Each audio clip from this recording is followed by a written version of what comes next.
because His Honor was pushing for this an answer to this question, that amount or thereabouts used to be in the capital outlay. So now it's a specific item. So it's not a new expense. It's been an existing budgetary item under capital outlay. Nailipat lang pala. Sige, check na lang natin. Sige pa, thank you for that answer. So, upon advice of Sa COA? MOOE, Mr. President. Yung paglipat, Mr. President, upon advice of COA or of DBM? Na ganun? DBM? DBM daw po. Sige po, naintindihan na po natin. So, siguro, there is a limit to everything. There's human limit, Madam Chairwoman. Yun na lang po siguro ang ating for the. I thank you for your patience on the budget of the DepEd. But No problem, Your Honor. I have Happy a few to questions answer. sa attached agencies. For example, umpisahan ko na po. O sige, Sa sandali. attached agencies. Apo. Since we're going, the attached agency baka. Ito, hindi pa nag-CR. Sabi nga ni Sec, kidney disease is real. Sige, no, I'm just Sabi telling naman ni the VP. Secretary and the USECs na baka it's a good time for a bathroom break or something while you're Okay, asking sila. the attached agency. Sila naman ang kusang ayaw umalis, pero Sige po. sabi ko baka, or yung sinabi ko sa inyo, mobility break, K-pop muna. Thank you, ma'am. Anyway, Okay. go ahead.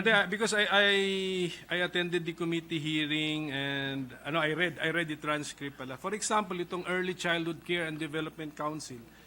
The impression I get is they need the budget pero they're into construction, ganun ba? Infra work. More of infra. Ganun po ba 'yon?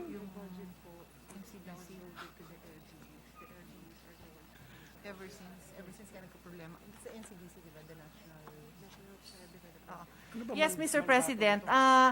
Throughout the past years, we have been supporting the construction of their NCDC, the National Child Development Centers. Kasi ito yung parang center where all the other daycare teachers or yun nga, yung personnel in charge of early education would be trained. So it's very, very important. But ako na magsasabi, yung kanilang utilization mababa. And when we asked why, it's because their practice is to give the funding to the LGU. So naiipit sila sa LGU kung hindi gagalaw yung LGU, which was exacerbated during the time of the pandemic. Plus the other issue that I mentioned earlier on the MC3 that prevented them from entering into any contract it prevented an OIC from entering into contract, and as was pointed out when Senator Risa asked sino na ang ang executive director, nakapending pa ho siya sa Malacanang. So there were various reasons kung bakit ang mababa ang utilization. Oo nga, pero Napunta na, sinagot ko na mas lalong masama. So it's called the Early Childhood Care and Development Council, and yet ang focus infrastructure. Actually, not infrastructure, Your Honor, but they cannot do, but they cannot do their job in training kung wala yung structure. That's why they have to put up these facilities. And under our watch, this representation and the chairman of the committee, we've really been funding, and of course, our chairman of Basic Ed, we've been funding those centers, pero tinamaan naman ng pandemic. So, hindi tayo makamove forward, Your Honor. But in fairness, the training has been happening effectively dun sa ibang center na naitayo na. Okay. And then, well, yung second point ko na interrupt ako. Yung second point ko is also performing the function of a bridge. Yun pala. Funding na, bang LGU pa. So, it's infra na, bridge pa. Yes. Totoo naman yung observations nyo, ha? We do not disagree with those observations. We are just recognizing, as the minority floor leader is that their primary job is to make that. Can we state the primary job nga? I think it's for the preschool. Tama po ba yan? Yes, sa mandate. It's the Early child development. So, for them to... 0 to 3, but... No, the mandate. 0 to 4? I can paraphrase this, but let us just read it directly from the law.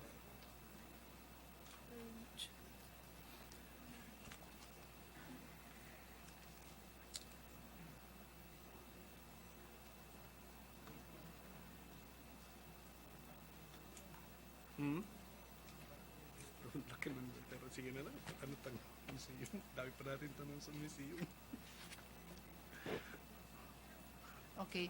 So the ECCD Council is mandated by the Early Years Act of 2013 to act as the primary agency supporting the government's early childhood care and development programs that cover health, nutrition, early education, social services for children aged 0 to 4. Yeah, It 0 is to 4. responsible for developing policies and programs, providing technical assistance and support to ECCD service providers, and monitoring ECCD service benefits and outcomes. But like I said, Your Honor, they need those centers to be able to train to perform this mandate. And so that is what they have been trying to prioritize the centers. To convert what? Not just the daycare. These are the daycares. This is the CDC. I'm talking about the NCDC. But I've always just been counting the NCDC. That's what I've been focused on every time we discuss NCDC. Sinasabi. Okay. And then, ang ginawa po ng ating committee, ang kanyang NEP and GAB niya is i-round off ko 60 million. After our committee report, i-round off natin, around 300 million na siya, 291. So, times 5. So, the Senate subcommittee multiplied the budget of ECCDC by magnitude of 5. So, construction po lahat ito. Yun po. CO ito, bali, CO for construction.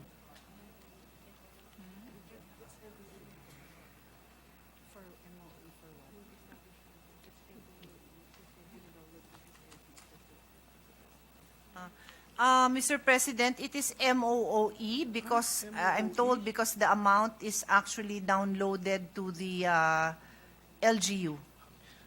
For the purpose of constructing the centers. Yes, Your Okay po, Honor. okay po. Sige po, siguro continuing review na lang din tayo Yes, of course, this and law. we are happy to of this get law, His yeah. Honor's support at any point in time. Can we go to the National Academy of Sports? Okay. Is this a secondary education institution? Ang graduates po ba nito are like graduates of the Philippine High School for the Arts na they can now proceed to tertiary education? Oo. Ganun po ba yan? Oo, di ba? Yes, Your Honor. So, They ganun? can proceed or which is what we envision for them, they have that option, ano? If with their education they want to focus on being they have the talent also to be an elite athlete, then they should already be equipped with that secondary education training to maybe be an assistant coach later on or something, di ba? Yun naman ang purpose ng senior high. Ito po bang NAS natin, ang success nito, we will measure in our success in international sports competitions? Kasi ang That's assumption... a very good question, ang Your assumption Honor. ko ba, yung mga graduates... Kasi ang idea yata, we identify Yes, those talents. in sports, at least eight core sports yata Yes, dyan. We yes. send them to the NAS, and then may banggit kasi na Olympics eh. So Correct. they will add then because of the NAS, we will add to our Olympic medal haul, Madam Chairwoman. Your Honor, I will respond in this way. Definitely, the establishment of the NAS should create a bigger pool of talents for us to pick our potential elite athletes from a bigger pool, which therefore strengthens our ability to win international competitions.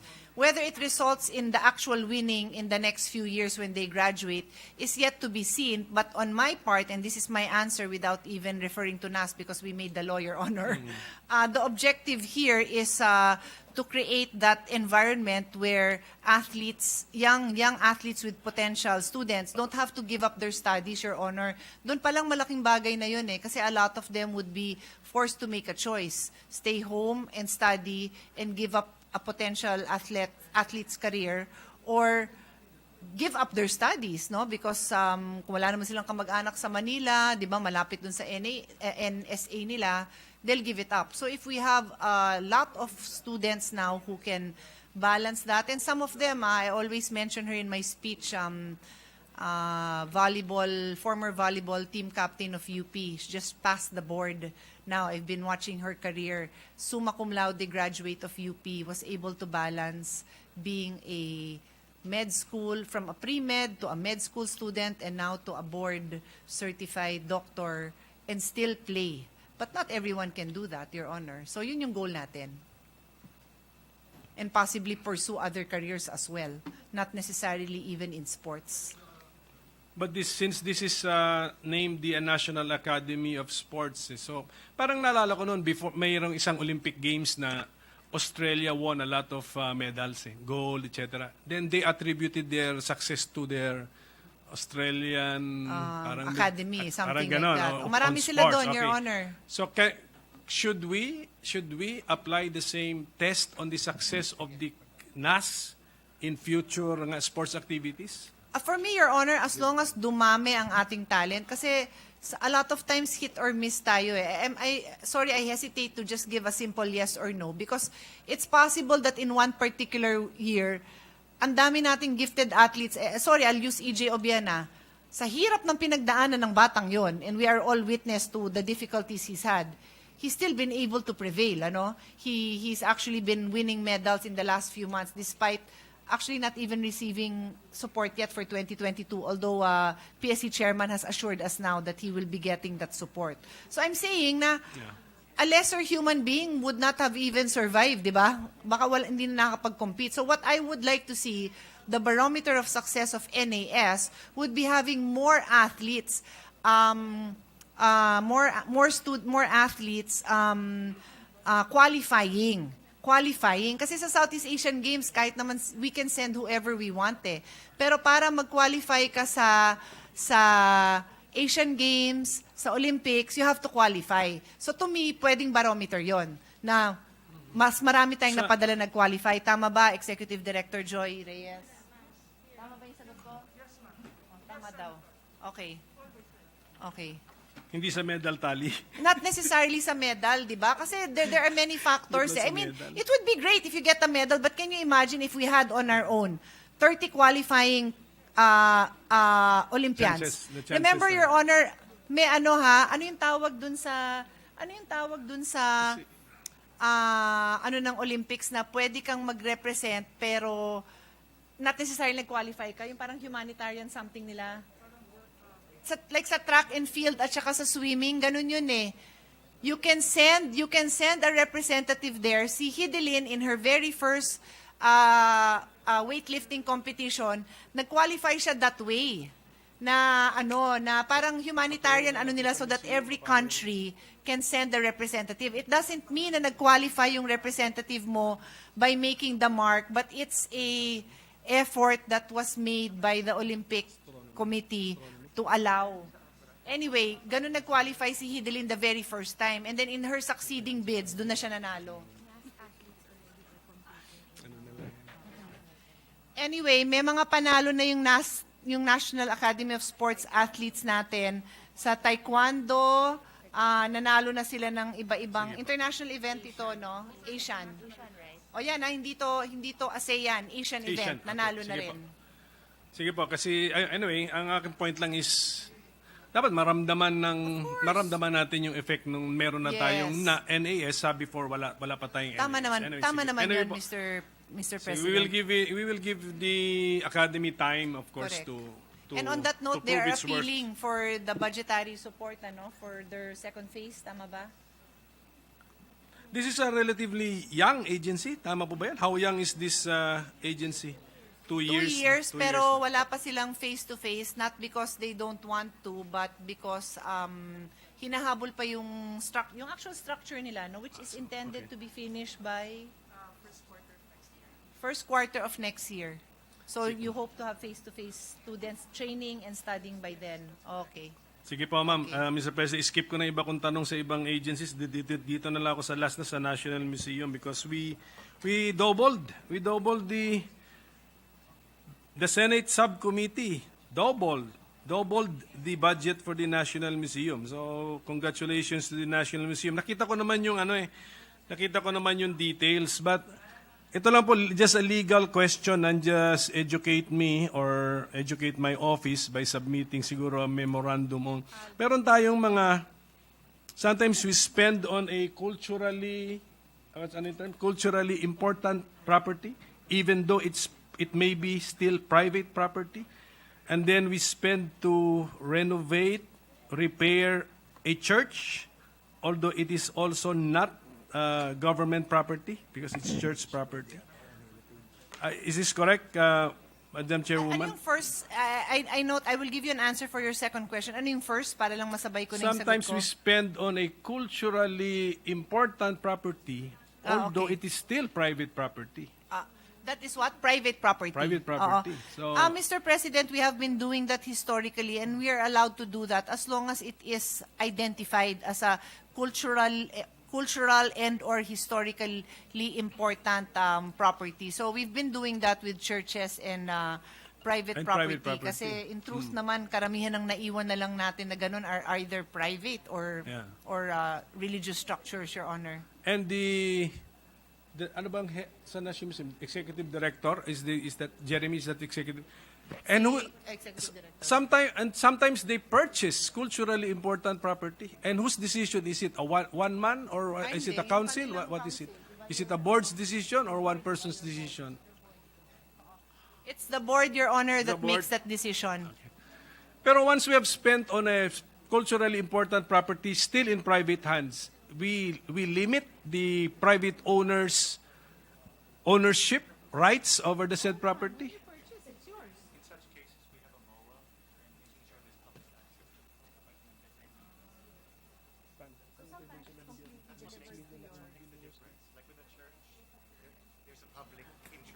Okay. Hindi, tinasagot na nga niya ako. Nasagot niya. Tingnan na lang natin. Board. There has to be a commitment. On access. Okay. Yeah. Mr. President, like in the case of churches, as we know, anyone can enter the church, no? But for like private properties, they enter into a MOA to ensure that the public will have access to that private property, Your Honor. That property that was previously private. No, I think there's still private. Tama ba? That the National Museum has spent public money on. So, ano na lang siguro, Madam Chairwoman, just a legal, ano naman to, curiosity or as a lawyer eh. Maybe yung mga constitutional, I'm interested in the issues or in my questions as a lawyer. So if Yes, if I can just ask a Sure, Your Honor. legal memorandum from the legal officer of the National Museum, yung mga justification, church and state, di ba? State repairing church property, state investing in private property. Mr. President, Anong he will do legal that. But memorandum? obviously, when they purchase it, it becomes the property of the government. When But purchased, if it's yes. not purchased, that's where they have different relationships that are governed by the nature of the document that they execute, Your Honor. Ano lang, in short lang, when the National Museum invests in a culturally important private property, the MOA we enter into limits the property rights, especially the right to dispose of the private owner.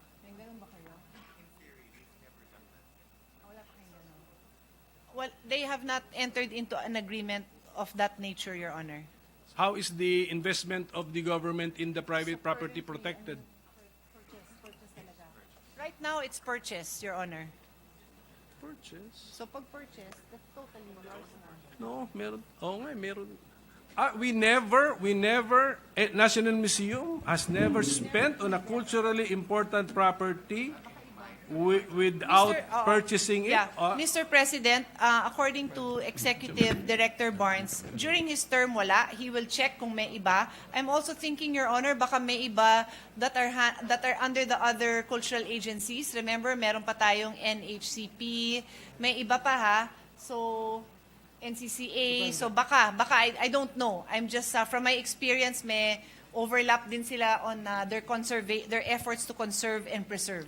With the indulgence of the minority leader, Senator Tolentino. Just an interjection, Want to Mr. make a President. manifestation. I am aware of several churches damaged during the great earthquake in Bohol, wherein government intervention was needed, and they rehabilitated these historic churches, which are considered as Mr. heritage President, sites. yes. Perhaps not the National Oh, Museum. Mr. President, I made that distinction earlier. I apologize if I was not clear in my answer. There are two types nga, because His Honor mentioned churches and the others. I was responding to the others. So meron talagang church, hindi naman nila bibilhin yung church. So but wala silang problema with their agreements with those churches on the access. So they rehabilitate, and then the public can go in and view and enjoy the church. Thank you for the answer, Your Honor. Just an interjection, Mr. President. Salamat po. And for the information of Senator Tolentino, hindi lang, pati sa may Tagaytay or sa may Cavite, Batangas yata, meron din. Meron din. Taal daw, yes, meron din. That is a continuing project Yes. that Sige. is included in the GAA and GAB, and now the Senate version as well. Ito po, phoned-in question about May the ganon. last na lang, about the planetarium. Kanino ba yung planetarium? National Museum of Planetarium. What happened there? Anong plano natin doon? Kasi ginawa yatang opisina ang planetarium. Yung mga we have a Philippine Space Agency. We want to interest our young people about space exploration, the planets, etc. Next year, you'll give us a budget for next year. So it was obsolete. What is the word you used? You had to decommission. Planetarium lang naman is, di ba? Nag-end of life, that's my term naman. Nag-end of life na yung planetarium daw natin, Mr. Chairman, Mr. President. No replace. It had to be decommissioned. Obsolete na daw. So they will present to us a new budget for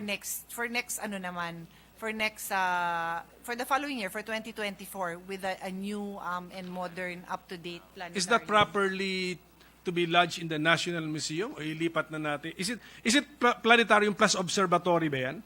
No, just planetarium. It's in our... Ano ba planetarium? It's within their mandate naman daw po, Mr. President. It's within your mandate. Sige, so we look forward to that. Maraming nagtatanong po.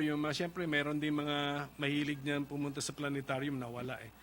So, Mr. President, we have reached the physical limit na of the universe. Ano sabi ni Jeremy Barnes? End of life. Ako nagsabi nun. End of energy. Okay. So, salamat po for the patience to our chairwoman and to our colleagues, to the DepEd. Of course, to our Vice President, who is the DepEd Secretary, for staying for how many hours.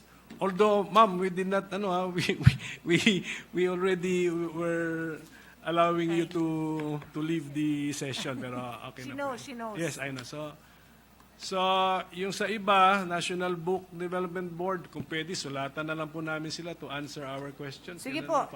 Ganun lang po. Tsaka yung isa, ano pa isa? Philippine High School for the Arts, ano pa isa? Kasi ang basa ko lang sa TSN nung sa hearing natin sa Philippine High School for the Arts, ano ba yung issue nila doon? Ano pa? Security. I mean, the security of the students. So anyways, isusulat na lang po namin. So thank you for the patience, everybody. Thank you. Thank you to the minority floor leader. Thank you very much po. Session suspended.